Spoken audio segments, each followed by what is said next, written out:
സംഗീത പാരമ്പര്യമുള്ള കുടുംബത്തിൽ പിറന്ന ഒരാൾക്ക് സംഗീതത്തോട് ആഭിമുഖ്യമുണ്ടാവുക സ്വാഭാവികം. ദർശൻ രാമന്റെ കഥയും വിഭിന്നമായിരുന്നില്ല.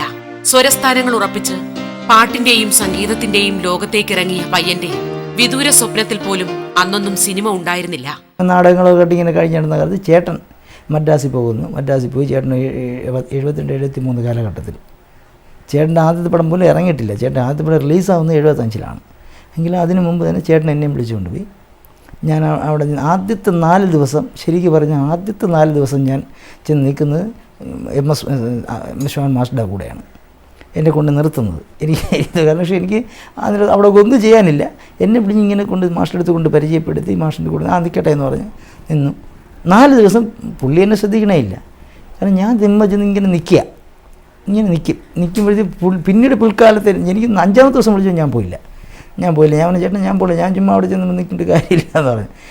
അത് കാരണം നാട്ടിൽ നമ്മൾ ഈ പറയുന്ന പോലെ നാട്ടിൽ അന്ന് മുറിമുക്കൻ രാജാവായിട്ട് ഓടുകയല്ലേ. അപ്പോൾ അതിൽ ഇങ്ങനെ ചെന്ന് മാറിയപ്പോൾ എനിക്ക് കണ്ടിന്യൂ ചെയ്യാൻ പറ്റില്ല. അപ്പോൾ പിൽക്കാലത്ത് ചേട്ടൻ്റെ അടുത്ത് മാഷ് പറഞ്ഞു, അനിയന് തീരെ ക്ഷമയില്ല. ഞങ്ങളൊക്കെ വരുന്ന കാലത്ത് ആർട്ടിസ്റ്റുകളുടെ ഈ ഇൻസ്ട്രുമെൻറ്റ്സ് വരെ തൂക്കിയെടുത്തുകൊണ്ട് പോകാൻ എൻ്റെ കൂടെ നിന്ന് എൻ്റെ ഗുരുക്കന്മാർ പറഞ്ഞിട്ടുണ്ട്. ഞാനതൊന്നും പറഞ്ഞില്ല, ചുമ്മാ നിന്നതേ ഉള്ളൂ. ഞാൻ പുള്ളിയെ ശ്രദ്ധിക്കുന്നുണ്ടായിരുന്നു. പുള്ളി 4 ദിവസം നിന്ന് എൻ്റെ കഷ്ടപ്പെട്ടാണ്. ക്ഷമ തീരെ ഇല്ലാതെ പറഞ്ഞു. സത്യമാണ്, ആ പ്രായം അതാണല്ലോ. ക്ഷമ അങ്ങനെയാണ് ചെന്ന് ഞാൻ സിനിമയിൽ പെട്ടുന്നത്. പിന്നെ A.T. ഉമ്മറുമായിട്ട് 72-79 ഉമ്മൂക്കൻ്റെ കൂടെ ഉണ്ടായിരുന്നു. ഉമ്മൂക്കൻ്റെ കൂടെ ഞാൻ അന്ന് അദ്ദേഹം സത്കാർ ലോഡ്ജിൽ താമസിക്കുകയായിരുന്നു. അദ്ദേഹത്തിൻ്റെ കൂടെ പല പാട്ടുകൾക്കും ഞാൻ അന്ന് വന്നുള്ള പല പാട്ടുകൾക്കും ഞാൻ കൂടെ ഉണ്ടായിരുന്നു. ഞാൻ അസിസ്റ്റ് ചെയ്തിട്ടുണ്ടായിരുന്നു. ഫസ്റ്റ് അസിസ്റ്റൻ്റ് റാം സുബു ആയിരുന്നു, സെക്കൻഡായിട്ട് ഞാനുമായിരുന്നു. അങ്ങനെയാണ് സിനിമയിൽ ചെന്നിരിക്കുന്നത്. ഈ സിനിമ ഓർക്കസ്ട്രേഷൻ അല്ലെങ്കിൽ സംഗീത ഒരു ഗാനത്തിൻ്റെ ഓർക്കസ്ട്രേഷനൊക്കെ ശരിക്കും ഞാൻ പഠിക്കുന്നത് റാം സുബു സാറിൽ നിന്നാണ്. അദ്ദേഹമാണ് അത് പറഞ്ഞു തന്നിട്ടുള്ളതൊക്കെ. മലയാള സിനിമയിലെ നക്ഷത്രശോഭയുള്ള സംഗീത സംവിധായകർക്കൊപ്പം പ്രവർത്തിക്കാൻ അവസരമൊരുങ്ങുന്നിടത്താണ് ദർശൻ രാമനിലെ സംഗീതജ്ഞന്റെ മാറ്റ് തെളിഞ്ഞു തുടങ്ങുന്നത്. പ്രതിഭ അറിയിച്ച കലാകാരന്മാരുടെ ശിഷ്യനും സിനിമാ സംഗീത ലോകത്ത് വിസ്മയം എഴുതി തുടങ്ങുകയായിരുന്നു. പിന്നീട് മധുര മനോഹര ഗാനങ്ങൾ ചിട്ടപ്പെടുത്തിക്കൊണ്ട് പാട്ടിന്റെ പുതുവസന്തം തന്നെ തീർത്തു ദർശൻ രാമൻ. എൻ്റെ കസിനും സംവിധായകനുമൊക്കെ ബാലു കിരിയത്ത് എൻ്റെ ആദ്യ സംവിധായകനുമാണ്. അദ്ദേഹം എന്നെ വിളിച്ചിട്ട് പറഞ്ഞു, നീ ഒരു പാട്ട് ചെയ്യ്, നമുക്ക് നോക്കാം. ഒരു പടം നമുക്ക് വന്നിട്ടുണ്ട്, ഞാനാണ് എഴുതുന്നത്.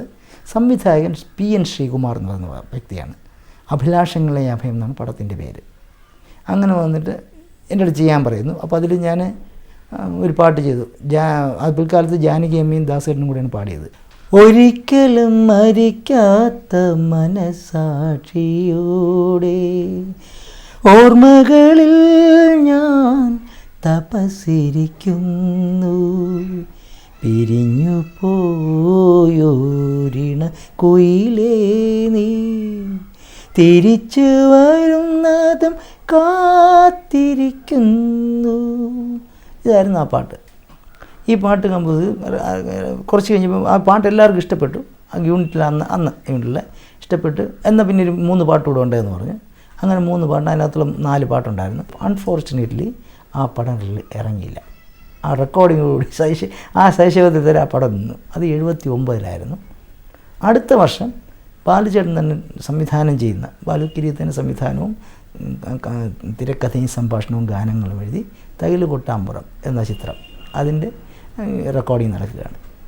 അപ്പോൾ ഞാൻ അപ്പോഴേ ആക്ച്വലി 79-80 ഞാൻ മദ്രാസ് തന്നെയാണ്. വല്ലപ്പോഴും ഞാൻ ഇവിടെ വരത്തേ ഉള്ളൂ. 80-ലായിരുന്നു. 80 ഓഗസ്റ്റ് 27 എനിക്കൊരിക്കലും മറക്കാനൊക്കില്ല. ആദ്യത്തെ 2 പടത്തിൻ്റേതും. 79 നവംബർ 17 അത് വൃശ്ചിക 1 ആയിരുന്നു അഭിലാഷങ്ങളെ അഭയത്തിൻ്റെ റെക്കോർഡിങ്. ഈ തകില് കൊട്ടാമ്പുറത്തിൻ്റെത് 80 ഓഗസ്റ്റ് 22 ഈ റെക്കോർഡിങ് നടക്കുന്നു. ആദ്യം എടുക്കുന്ന പാട്ട് ഡാഡി മമ്മി എന്നുള്ള ഒരു പാട്ടാണ്. KS ചിത്രയുടെ, ഇന്നത്തെ പ്രസിദ്ധ ഗായിക KS ചിത്രയുടെ ചേച്ചി പാടിയ ഒരു ഗാനമായിരുന്നു. KS ബീനയും ദാസേട്ടനും ഒരു കല എന്ന് പറയുന്നൊരു കുട്ടിയുമായിരുന്നു. ഇന്ന് ആ കുട്ടിയല്ല, വലുതായി. ആ കുട്ടി അന്ന് ബേബി കല എന്നറിയപ്പെടുന്ന ആ കുട്ടിയും കൂടെയാണ് പാടിയത്. അത് കഴിഞ്ഞ് എൻ്റെ സിഗ്നേച്ചർ സോങ് എന്ന് പറയാവുന്ന വളരെ അന്തസ്സോടുകൂടി പറയാവുന്ന സ്വപ്നങ്ങളെ ഉണർന്നു എന്ന ഗാനം, അതിന് രണ്ടാമത് റെക്കോർഡ് ചെയ്യുന്നതാണ്. സ്വപ്നങ്ങളെ വീണുറങ്ങൂ, മോഹങ്ങളെ ഇനി